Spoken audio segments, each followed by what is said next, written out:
She married his rival to forget him. Now she's a widow, and he's the only one who believes she's innocent. Kendall Coleman stood frozen in the police station hallway, Detective Santos's words echoing in her mind. Your husband didn't die of natural causes. Behind her, a familiar voice cut through the chaos, deep, commanding, impossible. Kendall, she turned, and there was Gabriel Foster, the man she'd walked away from 5 years ago, now staring at her with those penetrating gray eyes. We need to talk. Now? The world tilted beneath Kendall's feet as she processed Gabriel's unexpected presence. The San Francisco Police Department buzzed with activity around them. Detective Robin Santos shuffling through toxicology reports with grim efficiency. Charlotte Torres weeping dramatically in the corner while clutching tissues to her face. Reporters gathering like vultures outside the glass doors. But all Kendall could focus on was the man who once held her entire future in his hands, now standing 3 feet away looking like he'd stepped from the pages of Forbes magazine. Gabriel Foster, at 32, was everything success had promised to make him. Standing 6 feet 2 inches in his perfectly tailored charcoal suit that probably cost more than most people's cars, he radiated the controlled power that had built Foster Tech from a Stanford dorm room into a multi-billion-dollar empire. His dark hair was expertly cut, his jaw clean-shaven, but it was those gray eyes, storm clouds over steel, that made Kendall's pulse stumble. They never left her face as he approached, and she noticed he still moved with that predatory grace that once made her pulse race during their graduate program days, when the world was full of possibilities, and she believed love conquered everything. What are you doing here? Kendall's voice barely rose above a whisper, her throat tight with emotions she'd buried for half a decade. Gabriel's jaw tightened, a muscle jumping beneath the skin. Protecting what's mine. The possessive edge in his tone made her step backward, but he followed, closing the distance between them until she could smell his cologne, sandalwood, and something uniquely him that transported her instantly to lazy Sunday mornings and whispered promises of forever. I'm not yours, she managed, though her body betrayed her with a flush of heat. I haven't been yours for 5 years. Haven't you? His voice dropped lower, intimate despite their public surroundings. Damian Torres is dead, Kendall. And unless I'm very much mistaken, you're about to become the prime suspect in a murder investigation. You need someone who knows how to fight dirty. Detective Santos approached with a clipboard full of papers, her expression professionally neutral, but her eyes sharp with suspicion. Mr. Foster, I wasn't expecting to see you here today. Gabriel moved closer to Kendall, his hand hovering protectively near her lower back without quite touching, the warmth radiating. Warmth. From his powerful frame, brought back memories of being held, cherished, made to feel like the most important person in someone's universe. Kendall's breathing grew shallow as she realized her body still responded to him after 5 years of marriage to another man, 5 years of telling herself she'd made the right choice. Detective Santos, Gabriel acknowledged with the smooth authority that made boardrooms fall silent. I'm here as Mrs. Torres's friend and advisor. I trust you'll keep me informed of any developments that might affect her well-being. Friend, Detective Santos repeated, making notes on her clipboard. And how long have you and Mrs. Torres been friends? The loaded question hung in the air like smoke. Kendall opened her mouth to respond, but Gabriel spoke first. We've known each other since graduate school. I consider her welfare a personal priority. Charlotte Torres looked up from her tissues, mascara streaking down her cheeks in careful rivulets that somehow managed to make her look tragic rather than destroyed.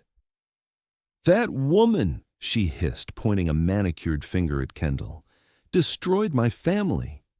She seduced my son away from his fiancée, married him for his money, and now she's killed him. Mrs. Torres, Detective Santos said firmly, we've discussed this. You need to let me handle the investigation. But Charlotte wasn't finished. Look at her, she continued, her voice rising. Standing there with her lover while my son isn't even cold in his grave. She probably planned this together with him. Gabriel's entire body went rigid, his protective instincts flaring to dangerous life. I suggest you be very careful about making accusations you can't prove, he said quietly, but his voice carried the kind of steel that had made Foster Tech's competitors think twice about challenging him. Kendall felt the familiar electricity that always sparked between them when Gabriel shifted into full protective mode. It was the same energy that had made her fall in love with him in the first place, his absolute certainty that he could shield her from anything the world threw their way. But she'd learned the hard way that some things couldn't be protected against, especially when the threat came from within. You disappeared from my life without explanation. Gabriel's voice was rough with old pain as he guided her away from Charlotte's dramatic sobs. Married my biggest competitor within 6 months. Now he's dead under suspicious circumstances, and you're standing here looking like you haven't slept in weeks. What aren't you telling me? Kendall's carefully maintained composure began to crack. You think I killed him? I think you married a man who was slowly destroying everything you worked for, Gabriel replied, his gray eyes boring into hers with laser intensity. I think you've been trapped in a cage of your own making for 5 years, and I think whoever killed Damian Torres did you a favor. The brutal honesty of his words hit her like a physical blow. Tears she'd been holding back for months, maybe years, threatened to spill over. You don't know what you're talking about, don't I? He moved closer, his voice dropping to that intimate register that once made her believe in fairy tales. I know Damian was systematically stealing your cybersecurity innovations. I know he was planning to file patents under his name after your divorce. I know you've been sleeping in the guest room for 8 months. Kendall's eyes widened in shock. How could you possibly... Because I never stopped watching over you, Gabriel said simply. Every day for 5 years, making sure Torres didn't destroy you completely. As aggressive reporters surged toward the police station entrance, cameras flashing and voices shouting questions about the investigation, Gabriel instinctively moved to shield Kendall from the chaos. His arm came around her shoulders, pulling her against his solid chest as he used his body as a barrier between her and the hungry media. For a moment they were pressed together like lovers instead of ex-lovers who'd spent 5 years pretending the other didn't exist. Kendall's hands flattened against his torso through the expensive fabric of his suit, and she could feel the steady rhythm of his heartbeat, the controlled strength that had always made her feel safe.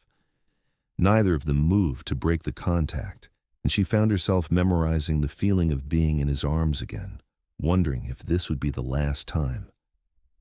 Excuse me, Detective Santos cleared her throat pointedly. Mr. Foster, Mrs. Torres, we really do need to finish this interview.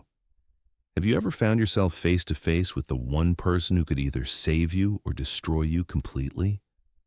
Tell me your story in the comments, let me know where you're watching from, and hit subscribe if this reunion is already making your pulse race. Reluctantly, Gabriel released her, but not before his thumb traced a gentle line across her shoulder blade, a gesture so subtle that only she would notice, yet so familiar it made her chest ache with longing. My car, he said quietly. We need to talk somewhere without an audience. Detective Santos handed Kendall a business card. Don't leave town, Mrs. Torres. We'll have more questions as the investigation progresses. Gabriel guided Kendall through the gauntlet of reporters and camera crews, his hand now openly protective on her lower back as they made their way to his car. The black Tesla Model S waited at the curb like a sleek predator, all clean lines and understated power, much like the man who owned it. In the enclosed space of the vehicle, Kendall was overwhelmed by sensory memories. His familiar cologne filled the small space, mixing with the scent of expensive leather and the faint ozone smell of cutting-edge technology. The car was everything she remembered about Gabriel, innovative, powerful, and designed for maximum efficiency. Your office. he said as he pulled into traffic, his voice carrying the same authority that once made boardrooms fall silent. "We need to talk somewhere safe." As the car glided through Silicon Valley traffic with whisper-quiet efficiency, Kendall studied Gabriel's profile. Success had sharpened his features, made him more imposing, but she recognized the slight tension around his eyes that appeared when he was worried. The boy she'd fallen in love with at Stanford was still there, hidden beneath layers of corporate armor and hard-won achievement. "You've been watching me," she said, and it wasn't a question. His hands tightened almost imperceptibly on the steering wheel. "Every day for 5 years, making sure Torres didn't destroy you completely." "Why?" The word escaped before she could stop it. Gabriel was quiet for so long she thought he wouldn't answer. When he finally spoke, his voice was rough with suppressed emotion. "Because letting you go was the biggest mistake of my life. Because I couldn't protect you from your own choices, but I could damn well make sure you survived them." They arrived at Foster Tech's gleaming headquarters in the heart of Silicon Valley, 50 floors of glass and steel that seemed to scrape the California sky. The building was a monument to innovation and ambition, and Kendall couldn't help but feel a surge of pride for what Gabriel had accomplished. This was the empire he'd built from nothing, the dream they'd once shared. Before fear and insecurity drove her into another man's arms, the private elevator to Gabriel's corner office was a study in understated luxury. Polished steel walls, soft lighting, and the kind of attention to detail that spoke of unlimited resources and exacting standards. Kendall found herself acutely aware of their proximity in the small space, the way Gabriel's presence seemed to fill every inch of available air. His office on the 50th floor was everything she'd imagined and more. Floor-to-ceiling windows showcased the entire Bay Area spread out below them like a circuit board come to life. Awards and accolades lined the walls, chronicling his meteoric rise from graduate student to tech royalty. But what caught her attention was a small framed photo tucked behind his computer monitor, the two of them at Stanford graduation, her laughing at something he'd whispered in her ear. Gabriel followed her gaze and didn't look away when she caught him watching her reaction. "I never took it down." Then the simple admission hit her harder than any accusation or angry word could have. This powerful man, who commanded billions of dollars and employed thousands of people, had kept their photo like a talisman for 5 years. The knowledge made her chest tight with emotions she'd spent half a decade trying to suppress. "Gabriel," she began, but her voice broke on his name. That was all it took. In 3 quick strides, he crossed the space between them and gathered her into his arms as 5 years of suppressed emotion finally overwhelmed her carefully maintained composure. She collapsed against his chest, her body shaking with sobs she'd been holding back since the moment Detective Santos told her Damien was murdered. "I've got you," Gabriel murmured against her hair, his strong arms wrapping around her like a fortress. "I've got you. And I'm not letting go again." When Kendall's legs gave out from the weight of everything, the investigation, the accusations, the impossible presence of the man she'd never stopped loving, Gabriel didn't hesitate. He sank into the leather chair behind his desk and pulled her onto his lap, cradling her against his chest while she fell apart in his arms.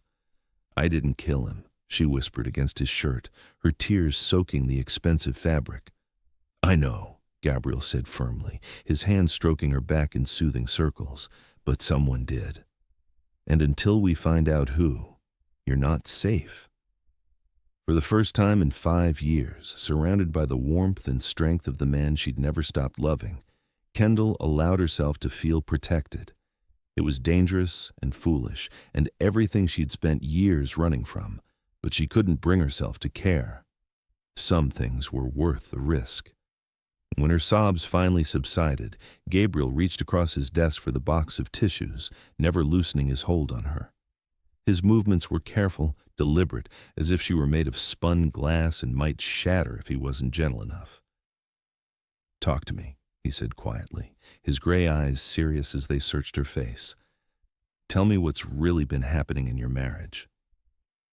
Kendall took a shuddering breath, gathering courage she didn't know she still possessed. "You were right.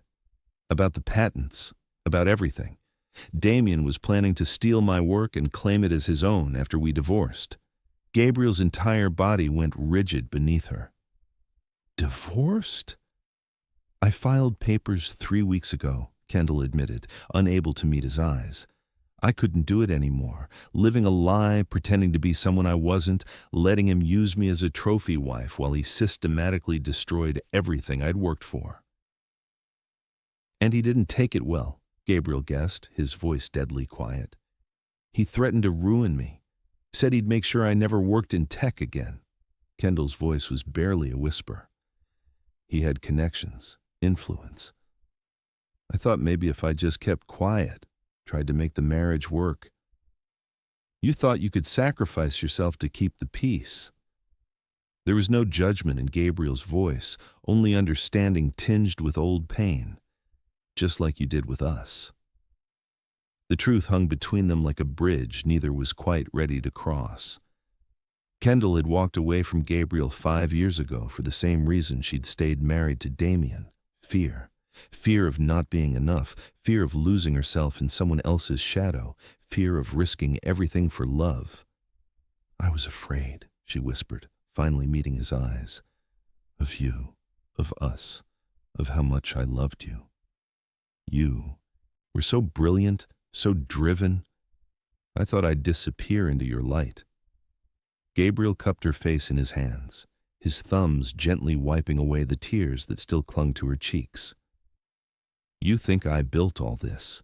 He gestured to the office, the view, the empire spread out below them. "For me? Every acquisition, every innovation, every company I absorbed, it was all to prove I was worthy of you, that I could give you the world without asking you to sacrifice who you are." The admission shattered something inside Kendall's chest. "Gabriel, I never stopped loving you," he said simply. "Not for a single day. Not when I read about your engagement in TechCrunch. Not when I watched you walk down the aisle to another man. Not when every business magazine in the country called me your husband's biggest rival. You were always the missing piece of everything I built." As evening fell over the Bay Area, painting the sky in shades of gold and crimson, they remained curled together in his chair, talking, remembering, carefully rebuilding the bridge that fear had burned 5 years ago. The city lights began to twinkle below them like fallen stars, and Kendall found herself thinking this felt like coming home. Chapter 2. When Gabriel suggested they move to his private balcony for some air, Kendall nodded, not trusting her voice. The terrace overlooked the entire Silicon Valley, with Foster Tech's competitors spread out below them like chess pieces on a board. The evening breeze carried the scent of jasmine from the building's rooftop garden, mixing with the distant hum of traffic and the electric energy of a city that never truly slept. Gabriel poured wine from a bottle that probably cost more than most people's monthly salary, but his hands weren't quite steady as he offered her the glass. "What are we doing?" Kendall whispered as he moved closer, close enough that she could see the flecks of silver in his gray eyes. "What we should have done 5 years ago," he replied, his voice rough with suppressed longing.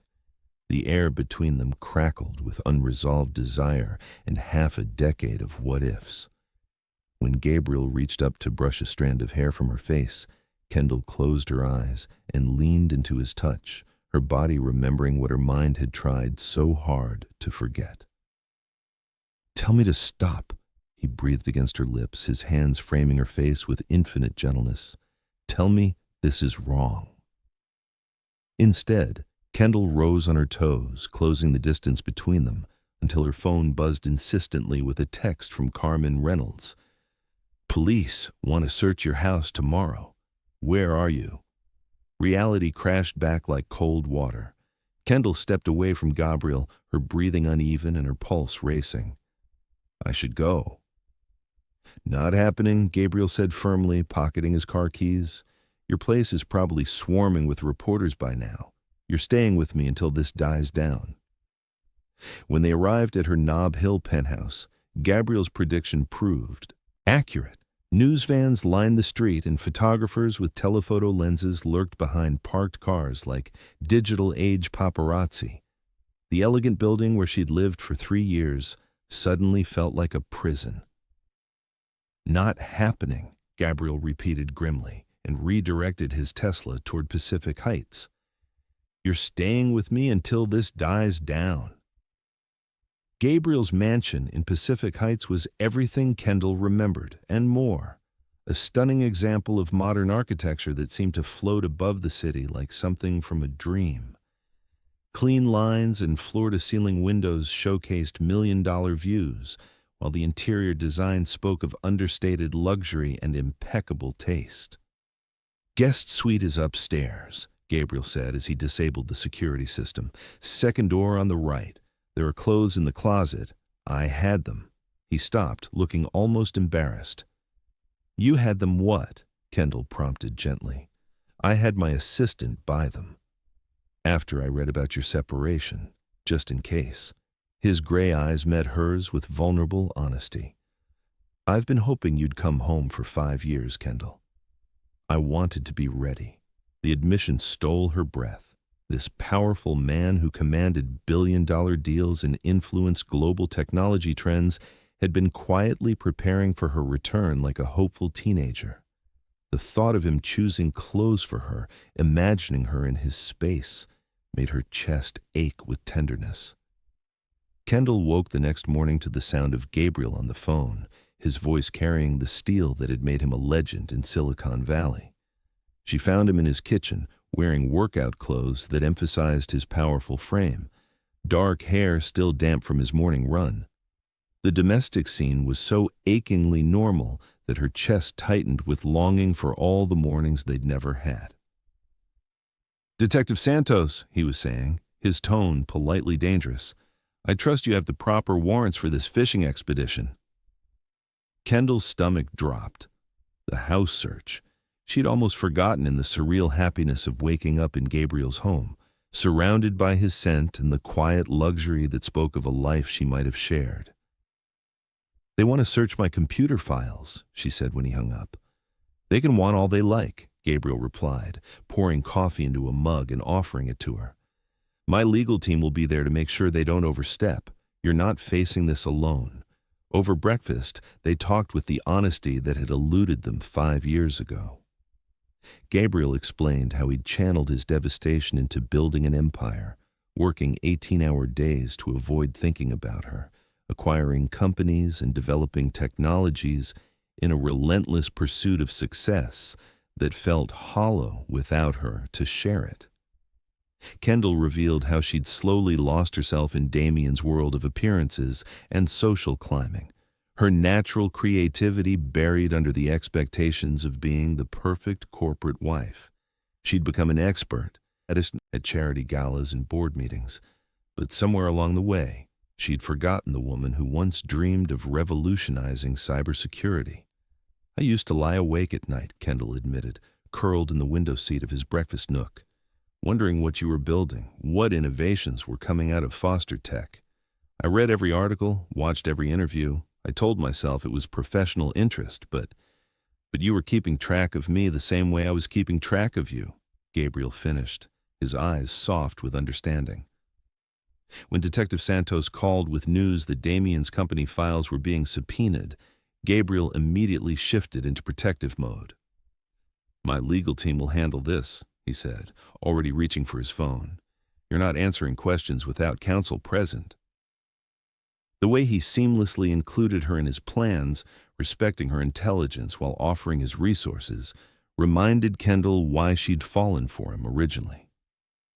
Gabriel had never tried to diminish her. His success had always been something he wanted to share, not something he used to overshadow others. Working together in Gabriel's home office felt like stepping back in time. They'd always been good partners, her innovative thinking complementing his strategic brilliance, her attention to detail balancing his big-picture vision. As they reviewed Damien's business dealings, looking for clues about who might have wanted him dead, Kendall was struck by how naturally they fell into their old rhythm. "Look at this," Kendall said, pointing to a series of financial transactions on Damien's computer. He was hemorrhaging money. 3 failed startups in the last 2 years, all using my research as collateral for loans he couldn't repay. Gabriel's fury was quiet and deadly. He was using your work to secure financing. Then when the companies failed, he walked away while the investors lost everything. And blamed the failures on faulty cybersecurity protocols, Kendall realized, the full scope of Damien's betrayal becoming clear. He was destroying my reputation while stealing my innovations. In Gabriel's office, surrounded by his familiar presence and energy, Kendall noticed a framed photo tucked behind his monitor, the same graduation picture she'd spotted earlier, but now she could see it clearly. They looked so young, so hopeful, completely unaware that fear would drive them apart within months. "You kept our picture," she said softly. "I kept everything," Gabriel admitted, opening a desk drawer to reveal ticket stubs from movies they'd seen together, a pressed flower from their first date, a USB drive labeled K's Innovations in his neat handwriting. "Your research from Stanford. I've been safeguarding it for 5 years, making sure no one could steal it or claim it as their own." The realization that he'd been protecting her work, her intellectual property, all these years hit her like a physical blow. "You saved my research?" "I saved everything about you that I could," Gabriel said simply. "I couldn't save you from your choices, but I could preserve what you'd built." During a video conference with Foster Tech's board about the Torres investigation, Kendall sat just out of camera range, watching Gabriel command the room with effortless authority. He fielded questions about potential blowback from the scandal, reassured investors about the company's stability, and managed a dozen different concerns without breaking his composure. When one board member suggested distancing the company from the investigation entirely, Gabriel's voice turned to ice.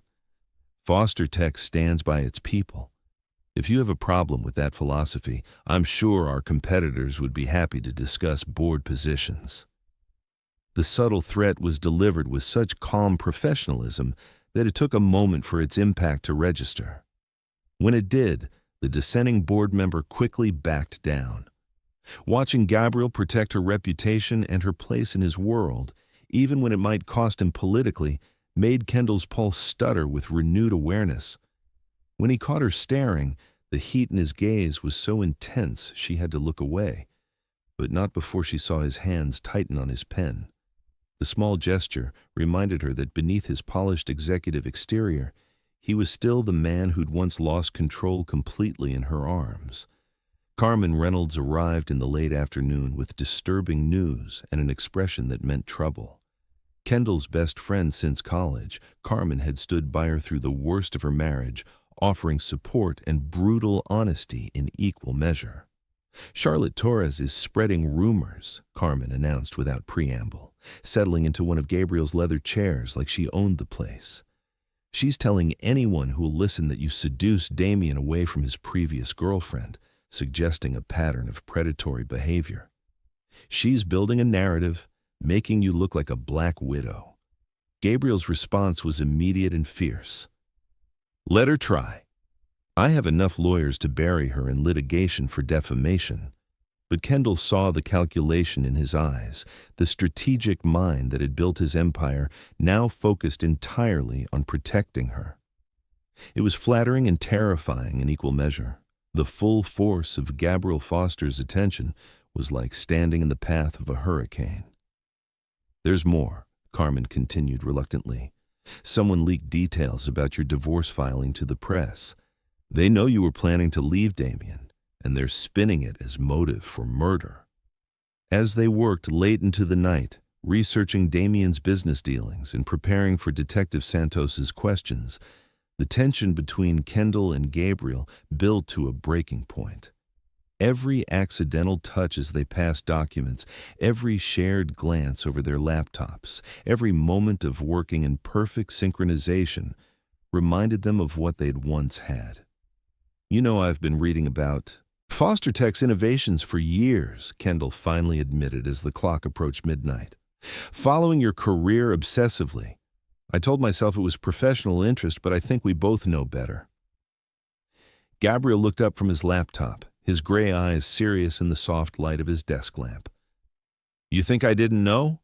You think I didn't track every patent you filed, every conference you spoke at? You think I wasn't memorizing your face in every photo, looking for signs that you were happy? The admission hung between them like a bridge, daring them to cross it. When Kendall finally moved toward him, Gabriel's control snapped. He stood so quickly, his chair rolled backward, crossing the space between them in 2 long strides. Kendall, he said, her name rough with 5 years of suppressed longing. This time, when he cupped her face in his hands, she didn't pull away. This time, when he searched her eyes for permission, she gave it without hesitation. And this time, when their lips finally met, there was no phone call to interrupt them. The kiss was everything 5 years of separation had built it up to be. Desperate and tender and full of promises they had both been afraid to make. Kendall melted against him, her hands fisting in his shirt as he backed her against his desk, scattering papers and making the keyboard chime in protest. We should slow down, Gabriel breathed against her lips, even as his hands tangled in her hair. Should we? Kendall whispered back, her body singing with the rightness of being in his arms again. Before he could answer, his phone rang with Detective Santos's name on the caller ID. They broke apart, breathing hard, the spell shattered by the intrusion of reality. Foster, Gabriel answered, his voice only slightly rough. Mr. Foster, we need to speak with you and Mrs. Torres first thing tomorrow morning. There have been some developments in the case. When he hung up, Gabriel and Kendall stared at each other across the suddenly significant distance between them. The investigation wasn't over. If anything, it was just beginning. What kind of developments? Kendall asked, though part of her didn't want to know. The kind that mean tomorrow changes everything, Gabriel replied, pulling her back into his arms. But tonight is ours. As they stood together in his office, the city lights twinkling beyond the windows like fallen stars, Kendall realized she was done running from what scared her. Some risks were worth taking, some loves were worth fighting for, and some second chances only came around once. Chapter 3. The next morning brought news that changed everything. Detective Santos arrived at Foster Tech with a warrant and an expression that meant serious trouble. Kendall's hands trembled as she read the toxicology report. Damien had been poisoned with a rare compound, one that required significant chemistry knowledge to synthesize. Your background includes extensive chemistry training from your cybersecurity work, Detective Santos pointed out, her tone professionally neutral, but her implications clear. You had the knowledge, the opportunity, and with the divorce filing, the motive. Gabriel stepped closer to Kendall, his presence radiating protective fury. My legal team will be present for any further questioning. This fishing expedition ends now. But the damage was done. Within hours, TechCrunch was running headlines that made Kendall's blood run cold. Black Widow of Silicon Valley. Did Kendall Coleman kill for love? The photos they'd managed to capture of her and Gabriel leaving the police station together fueled speculation about their rekindled romance and provided the perfect motive narrative. They're saying I killed Damien to be with you, Kendall said, staring at her phone in horror as the story went viral across social media.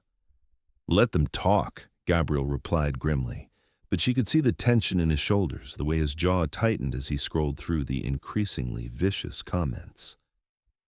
We know the truth. Charlotte Torres gave teary interviews to every news outlet that would listen, painting herself as a grieving mother whose son had been murdered by a dangerous woman who destroyed their family.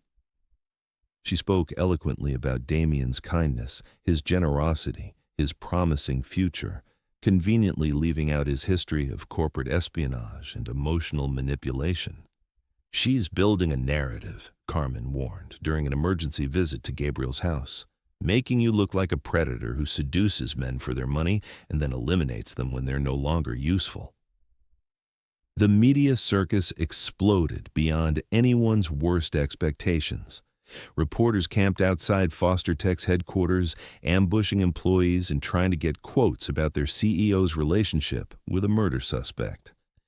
Kendall's old colleagues from previous jobs were tracked down and interviewed, their casual comments twisted into evidence of her supposedly calculating nature. The pressure began to show in unexpected places. When Gabriel's assistant Chase Caldwell was photographed meeting with an unknown woman at an upscale restaurant, speculation ran wild about potential whistleblowers and inside information. The photo appeared on tech blogs within hours, accompanied by articles questioning Gabriel's judgment and leadership. "Something's not right," Gabriel said, studying the photo on his laptop.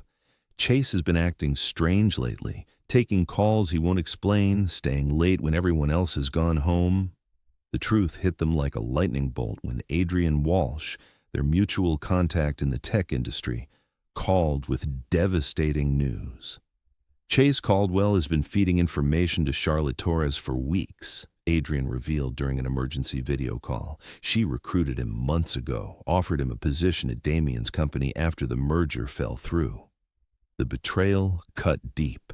Chase had been with Foster Tech for 3 years, trusted with the company's most sensitive information and privy to Gabriel's personal business. To discover he'd been a spy, reporting their every move to the woman now trying to destroy them, felt like a violation of everything Gabriel had built. "How long?" Gabriel asked, his voice deadly quiet. "Since before Damien died," Adrian admitted reluctantly. "She was gathering intelligence about your business relationship with Kendall, looking for anything she could use to build a case against both of you. When Kendall discovered the full scope of Chase's betrayal, how he'd reported on her presence at Foster Tech, documented their meetings, even photographed private documents, she confronted Gabriel in his office. Their argument about trust and vulnerability escalated quickly, both of them raw from the constant pressure and media scrutiny. "You let him spy on us," Kendall accused, her emotions finally boiling over. "He was watching us, reporting on us, and you had no idea." "You think I'd betray you?" Gabriel demanded, moving closer until they were standing chest to chest, both breathing hard. "After everything we've been through, after what I've risked to protect you." The fight dissolved into desperate passion as they clung to each other against the world's suspicion. Gabriel's hands tangled in her hair as he kissed her with 5 years of pent-up longing, and Kendall responded with equal fervor, needing to feel connected to something real in a world that had turned completely upside down. But even their private moments weren't safe. The next day brought news that made Kendall's blood run cold. Corporate warfare had officially begun. Charlotte Torres, revealed to be far more cunning than anyone had suspected, launched a coordinated attack designed to destroy both their reputations and their livelihoods. She filed wrongful death lawsuits against both Kendall and Gabriel, claiming they'd conspired to murder Damien for financial gain. She leaked carefully edited information about their relationship timeline to make it appear they'd been having an affair during Kendall's marriage. Most devastatingly, she attempted a hostile takeover of Damien's company, trying to prevent Kendall from inheriting any assets that might help fund her legal defense. The pressure came from all sides like a coordinated siege. The Foster Tech board grew increasingly nervous about their CEO's association with a murder suspect, with several major clients threatening to pull multi-million-dollar contracts if Gabriel didn't distance himself from Kendall immediately. The company's stock price began to fluctuate wildly as investors worried about potential legal liability and reputational damage. "The board is calling an emergency meeting," Gabriel announced grimly after hanging up from yet another tense phone call. "They want me to step aside until this is resolved."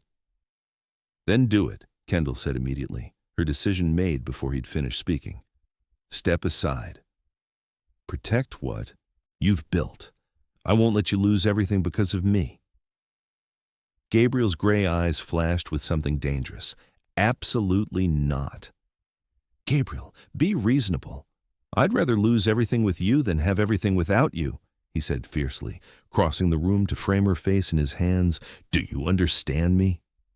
I will not sacrifice you to save my company, not again. The raw emotion in his voice broke something loose in Kendall's chest. She realized that 5 years ago, she'd walked away to protect them both from an imaginary threat. Now, faced with a real one, she finally understood that love meant fighting together, not running separately. During a break-in at Kendall's penthouse, later revealed to be staged by Charlotte's private investigators looking for evidence, Kendall and Gabriel found themselves trapped in the building's safe room for several hours while security investigated. The confined space and adrenaline created intense awareness of each other, every breath and heartbeat magnified in the small room. If we don't make it through this, Kendall whispered in the darkness, I need you to know we're going to make it through. Gabriel interrupted, his arms tightening around her. We're going to make it through, and we're going to build something beautiful on the other side. When security finally gave the all clear, they emerged to find Kendall's penthouse had been ransacked, drawers pulled out, files scattered, her personal computer missing. The violation felt complete and deliberate, designed to make her feel unsafe in her own space. That's it, Gabriel declared, surveying the destruction. You're not staying anywhere but with me until this is over. The investigation took another dramatic turn when Detective Santos called with news that made everything more complicated. We found something interesting in Damian Torres's office files, she announced during their next meeting. Merger documents. Apparently, he and Mr. Foster were negotiating a deal that would have ended their business rivalry. Kendall felt the blood drain from her face. A merger? The papers are dated 2 weeks before Mr. Torres's death, Detective Santos continued, her sharp eyes moving between them, which eliminates Mr. Foster's motive for murder, but raises new questions about who wanted to prevent that merger from happening. The revelation sent shockwaves through Silicon Valley. The idea that Gabriel Foster and Damian Torres, legendary rivals whose competition had driven innovation across multiple sectors, had been secretly working toward cooperation, changed everything. Tech blogs scrambled to rewrite their narratives, and Charlotte Torres's accusations suddenly seemed less credible. Why didn't you tell me? Kendall asked when they were alone in Gabriel's car. Because it wasn't finalized, Gabriel replied, his hands gripping the steering wheel. Because I wanted to wait until it was done before I told you that I was willing to work with the man who'd stolen you from me. I thought if I could make peace with him, maybe I could make peace with losing you. The merger documents revealed more than just business cooperation. They showed a detailed plan for combining their company's cybersecurity divisions, with Kendall's innovations specifically mentioned as key assets. Damian had been planning to give her full credit and compensation for her work, suggesting that maybe in the end he'd been trying to make amends. He was going to do the right thing, Kendall realized, reading through the technical specifications. After all those years of stealing my work, he was finally going to give me credit. Maybe that's why someone killed him, Gabriel suggested quietly. Maybe someone didn't want him to have the chance to make things right. As the merger documents became public knowledge, Charlotte Torres's behavior grew increasingly erratic. She was photographed attempting to break into Damian's office building after hours, claiming she had a right to her son's business files. When security turned her away, she was caught on camera, screaming accusations at the guards and threatening to expose everyone involved in this conspiracy. The cracks in her carefully constructed grieving mother persona began to show when Adrian Walsh made a disturbing discovery. I've been digging into Charlotte's finances, he revealed during a secure video call. She's been living far beyond her means for years. Luxury cars, designer clothes, expensive jewelry. Her lifestyle doesn't match her supposed income from Damian's company allowance. Detective Santos confirmed their suspicions when she arrived at Foster Tech with new evidence.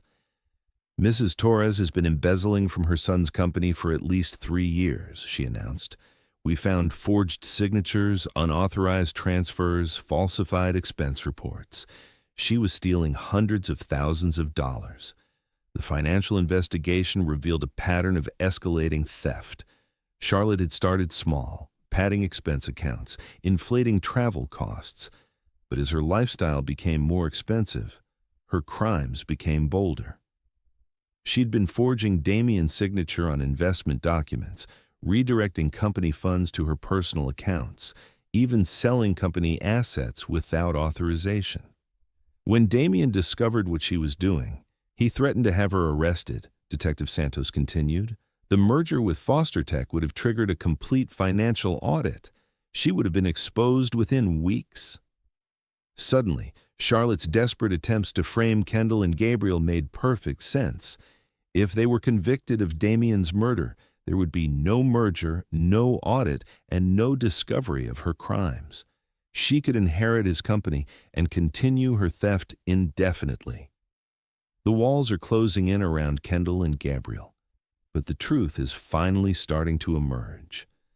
Have you ever had to choose between protecting someone you love and fighting for your own survival? Share your thoughts below. And don't forget to subscribe for the shocking conclusion. The final pieces of evidence came together like a perfectly constructed puzzle. Security footage from Damien's building showed Charlotte entering his office on the night he died, carrying a briefcase she didn't have when she left. Chemical analysis of residue found in that briefcase matched the rare poison discovered in Damien's system. She brought the poison with her, Detective Santos explained during the arrest briefing. Probably slipped it into his coffee during what he thought was a family meeting to discuss his concerns about her spending. When confronted with the evidence, Charlotte's carefully maintained facade finally cracked. The grieving mother disappeared, replaced by a woman consumed with rage and entitlement. "He was going to destroy me," she screamed during her arrest, fighting against the handcuffs as reporters captured every moment. "His own mother! I gave him everything, and he was going to throw me in prison for taking what I deserved." The confession was recorded, witnessed, and broadcast across every major news network within hours. Charlotte Torres had murdered her own son to cover up years of embezzlement and fraud. The Black Widow narrative collapsed overnight, replaced by the far more chilling story of a mother who chose money over her child's life. But even Charlotte's arrest didn't immediately clear Gabriel's name. Detective Santos revealed that he was still considered a person of interest because security footage showed him leaving Damien's building just 30 minutes before Charlotte arrived. The timing created enough doubt to keep the investigation technically open. "You were there that night," Kendall said, not an accusation but a request for truth. "I was there to propose the merger terms," Gabriel admitted.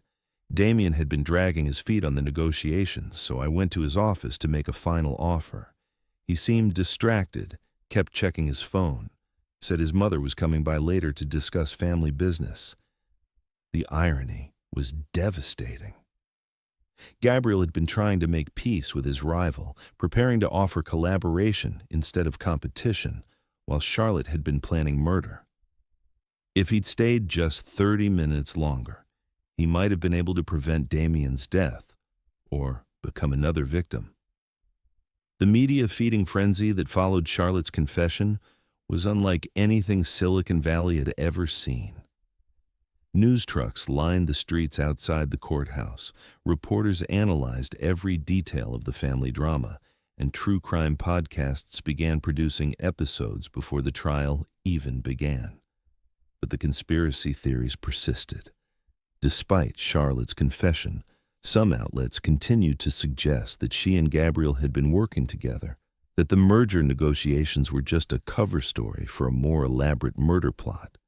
The speculation threatened to destroy Foster Tech's reputation, even after the truth came to light. The company's board delivered their ultimatum on a Friday afternoon. step down as CEO immediately or face a no-confidence vote that would remove him anyway. Several major investors had already begun pulling their funding, spooked by the ongoing scandal and worried about long-term damage to the company's brand. "I need to think about this," Gabriel told them, buying time he didn't have to make an impossible choice. That night, overwhelmed by the stress and constant pressure, Kendall finally collapsed during a particularly brutal round of media interviews. The exhaustion she'd been fighting for weeks finally won, and she fainted right on camera, creating yet another viral moment that the internet dissected endlessly. Gabriel carried her to his car, his hands gentle as he tended to her, bringing her water and checking her pulse until she recovered. The tender care he showed her, captured by a photographer's telephoto lens, became the photo that changed public opinion. Here was a man clearly devoted to protecting the woman he loved, not someone capable of elaborate murder conspiracies. "I can't do this anymore," Kendall whispered when they were safely home. "The pressure, the constant scrutiny, watching your life's work get destroyed because of me." Maybe Charlotte was right. Maybe I am poison. "Don't you dare," Gabriel said fiercely, gathering her into his arms. "Don't you dare let that woman's lies become your truth. You are the best thing that ever happened to me, and I won't let you disappear again." But Kendall had already made her decision. The next morning, while Gabriel was on a conference call with his lawyers, she packed her few belongings and prepared to disappear. She left a letter explaining that she wouldn't let him lose everything he'd worked for because of their love, that some prices were too high even for them. When Gabriel found her at the door with her suitcase, he physically stopped her, pressing her against the wall with his body. His gray eyes were wild with desperation and determination. "I'm not going anywhere," he said fiercely, "and neither are you." "You don't understand," Kendall protested, trying to push past him. "The board, the investors, your company." "I understand perfectly," Gabriel interrupted, cupping her face in his hands. "I understand that I'd rather lose everything with you than have everything without you. I understand that 5 years ago I was too proud to fight for us, and I won't make that mistake again." When she continued to resist, he pressed his forehead against hers and whispered, "You think I built all this for me? You think any of it matters without you? I would burn it all down before I'd let you walk away again." Her last defenses crumbled at his words, at the raw honesty and vulnerability he was finally allowing her to see. This was the man she'd fallen in love with at Stanford, brilliant and driven, yes, but also capable of putting love before ambition, when it truly mattered. The final evidence that would clear their names completely came from an unexpected source. Adrian Walsh discovered that Charlotte had been forging Damien's signature on corporate documents for months, including contracts that would have implicated both Kendall and Gabriel in insider trading and corporate espionage schemes. Her plan had been to frame them both, inheriting Damien's company while eliminating her perceived rivals. She was playing a longer game than anyone realized, Adrian explained during an emergency meeting. Murder was just the beginning. She wanted to destroy both of you professionally and personally, then step in as the grieving mother and wronged victim to claim everything. With this evidence, Detective Santos was finally able to close the case completely. Charlotte Torres had acted alone in murdering her son, motivated purely by greed and the desperate need to cover her crimes. All charges against Kendall were dropped, and Gabriel was completely cleared of any suspicion. The vindication felt surreal after weeks of accusations and speculation. In the quiet aftermath of Detective Santos's announcement, Kendall and Gabriel finally had space to breathe, to process what they had survived together. Chapter 4. The press conference announcing their complete vindication should have been a moment of triumph, but Gabriel had something more important on his mind than clearing their surnames. As Detective Santos finished explaining the evidence that had led to Charlotte's conviction, Gabriel made a choice that stunned the corporate world. Instead of maintaining the professional distance that his lawyers and PR team had recommended, he stepped forward and took Kendall's hand in full view of the assembled reporters and cameras. The gesture was simple, but in the context of everything they had endured, it was revolutionary. 5 years ago, I lost the love of my life to pride and misunderstanding, Gabriel said, his voice carrying clearly across the crowded courthouse steps. I won't make that mistake again. Kendall Coleman is the most brilliant, courageous woman I know, and I'm honored to stand beside her today and every day going forward. The assembled media erupted in a frenzy of questions and camera flashes, but Gabriel ignored them all. His attention was focused entirely on the woman whose hand he held, whose eyes were bright with tears of relief and something that looked remarkably like love. You don't have to, Kendall started to protest, but Gabriel silenced her with a gentle finger against her lips. I have to, he said simply. I should have done this 5 years ago. I should have fought for us then instead of letting fear win. Charlotte Torres was sentenced to life in prison without the possibility of parole for first-degree murder, along with additional time for corporate fraud and embezzlement. During the trial, the full extent of her crimes was revealed. She had been systematically destroying evidence of Damien's legitimate business practices while inflating her own importance in his company, creating a web of lies that had taken years to construct. The revelation that she had murdered her own son sent shockwaves through the tech community and beyond. Mental health experts were brought in to explain how someone could become so consumed with maintaining a lifestyle that they would kill their own child, but no explanation seemed adequate for such a profound betrayal of the most basic human bonds.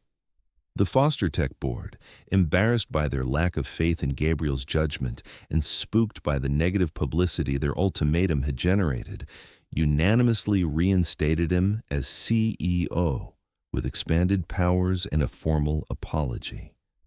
Several board members who had demanded his resignation were quietly asked to step down, replaced by individuals who understood that true leadership sometimes meant standing by your principles even when it was difficult. The company's stock price didn't just recover, it soared to new heights as investors rallied behind Gabriel's demonstrated loyalty and integrity.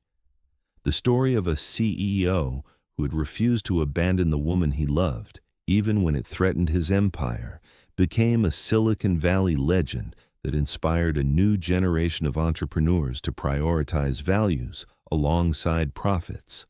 In the quiet aftermath of the media storm, Kendall and Gabriel finally had space to rebuild their relationship on a foundation of complete honesty. They spent hours talking through the fears and insecurities that had driven them apart 5 years ago, promising to face future challenges together instead of retreating into self-protective isolation.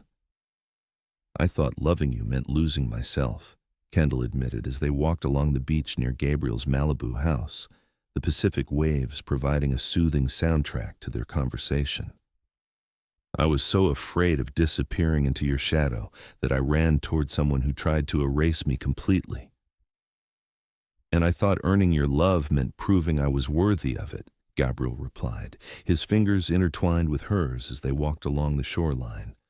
I built an empire to show you I could provide for you, never realizing that you didn't need me to take care of you.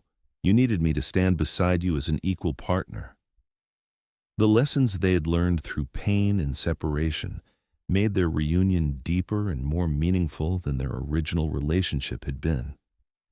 They were no longer the idealistic graduate students who'd fallen in love over late-night coding sessions and shared dreams of changing the world. They were seasoned professionals who understood the cost of their choices and the value of what they'd found together. On the courthouse steps after Charlotte's sentencing, Gabriel and Kendall shared a passionate kiss in front of gathered reporters and cameras. The image became iconic, not just as a symbol of their personal triumph, but as a representation of choosing love over fear, authenticity over appearances, truth over convenience. The kiss was captured from every angle, analyzed by body language experts, and shared millions of times across social media platforms. But for Kendall and Gabriel, the moment was deeply private despite its public setting, a declaration that they would no longer hide their connection or apologize for the intensity of their love. "Let them watch," Gabriel murmured against her lips as camera flashes exploded around them. "Let the whole world see that we choose each other." Kendall accepted Gabriel's offer to merge her cybersecurity innovations with Foster Tech, but not as a subsidiary or acquisition, as a true partnership that would create a new division focused on protecting corporate data from internal threats. Her experience with corporate espionage and betrayal made her uniquely qualified to lead this initiative, turning her trauma into expertise that could help others. The new division, tentatively called Trust Tech, combined Kendall's innovative security protocols with Foster Tech's technological infrastructure and market reach. Within months, major corporations were lining up to implement their comprehensive security systems, and Kendall found herself featured on the cover of Wired magazine as the woman who turned betrayal into breakthrough. Carmen Reynolds, who had stood by Kendall throughout the investigation and media circus, became the maid of honor at their engagement party. The celebration was held at Gabriel's Malibu house, with tech industry luminaries mixing with close friends and family in an atmosphere of genuine warmth and celebration. "I never thought I'd see you this happy," Carmen whispered to Kendall as they watched Gabriel charming her parents with stories about their daughter's innovations. "You're glowing like you've finally found your way home." Adrian Walsh, who had provided crucial evidence in clearing their names and exposing Charlotte's crimes, was offered the position of head of strategic partnerships at Foster Tech, replacing the traitorous Chase Caldwell. His loyalty during the investigation had proven his value as both a business partner and a friend. "You took a risk supporting us when everyone else was running for cover," Gabriel told him during the contract signing. "That kind of integrity is rare in this business. I want you on my team permanently." The engagement party served as both a celebration of their personal happiness and a statement about their professional partnership. Investors and competitors who attended left with a clear understanding that Kendall and Gabriel were stronger together than either had been alone, and that their combined company would be a formidable force in the technology sector. But the most meaningful moment of the evening came when they slipped away from their guests to share a private moment on Gabriel's yacht, the same location where they had first reconnected physically after their reunion. Under a canopy of stars with the gentle sound of waves against the hull, they exchanged personal vows before their legal wedding. "I choose you," Kendall whispered against his lips, her hands framing his face in the moonlight. "In scandal and success, in doubt and certainty, in fear and courage. I choose us, always." Gabriel responded by pulling her closer, his voice rough with emotion as he made his own promises. "I vow to love you not despite your strength, but because of it. I vow to stand beside you as an equal, not in front of you as a protector. I vow to build dreams with you, not for you." Their story became Silicon Valley legend, proof that authentic love could survive corporate warfare, family betrayal, and media destruction. Young entrepreneurs cited their relationship as evidence that personal integrity and professional success could coexist, that the best partnerships were built on mutual respect and shared values. Technology blogs wrote think pieces about the Foster-Coleman effect, describing how their public commitment to each other had influenced a new generation of business leaders to prioritize authentic relationships over strategic networking. Business schools began teaching case studies about their merger as an example of how personal values could drive successful corporate strategy. 6 months after their wedding, Kendall stood in the executive conference room of the newly expanded Foster Tech headquarters, presenting security protocols to a room full of Fortune 500 CEOs. She wore her natural hair in an elegant updo that showcased the confidence she'd finally found in her own skin, and her wedding ring caught the light as she gestured to explain complex technical concepts. Gabriel watched from the back of the room, his pride evident to anyone who cared to look. This was the woman he'd fallen in love with at Stanford, brilliant, innovative, uncompromising in her pursuit of excellence. But now she was also something more, a partner who had been tested by fire and emerged stronger, a woman who had chosen to fight for their love instead of running from it. "Questions?" Kendall asked as she concluded her presentation. A CEO from a major financial institution raised his hand.